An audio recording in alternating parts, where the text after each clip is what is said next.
De quelle façon son décès a été officialisé? Ça a été officialisé euh, par une message de presse. Comment ça s'appelle? Une note de presse? Un Non, un communiqué? communiqué, voilà. Un communiqué de presse fait par Magali Beda. Ça t'a étonné? Sur le moment même, comme je t'ai dit, j'étais tellement dans le chaud de la situation que j'ai pas fait attention à tout ça.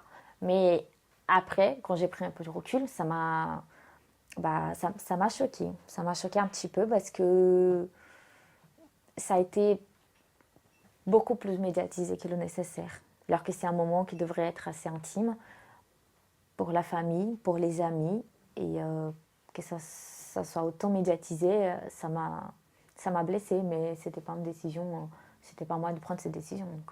Mais qu'est-ce qui t'a blessé? Je pense que le communiqué de presse, pas seulement, que aussi l'enterrement, le fait que ça soit si public, ça a été blessant. Ça a été blessant parce que tu veux que ce moment il soit intime.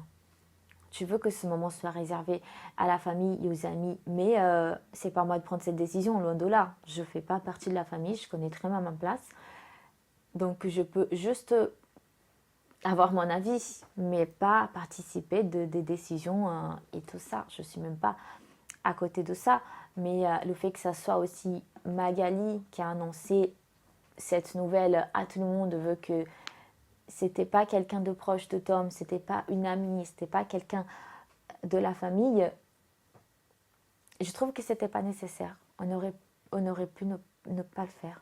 Il venait tout juste de rentrer dans l'agence, c'était son premier mois chez Shauna Event, c'était le mois d'août. Il n'avait même pas fini, enfin complété un mois chez Shauna Event. Donc ils n'ont même pas eu le temps de devenir proches. Ils se sont rencontrés une fois pour signer le contrat, peut-être deux, je suis pas sûre.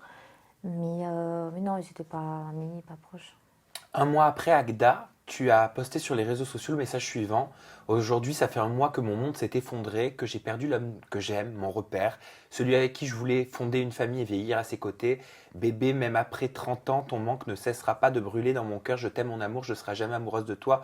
Qu'on puisse un jour nous retrouver. Comment est-ce que tu as vécu l'après? Est-ce qu'on peut redevenir heureuse après un événement aussi brutal que celui-ci? Bien sûr, on peut se reconstruire, on peut redevenir heureuse, mais chacun dans son temps. Il y en a qui ont besoin des années pour pouvoir se reconstruire, il y en a qui ont besoin de quelques mois.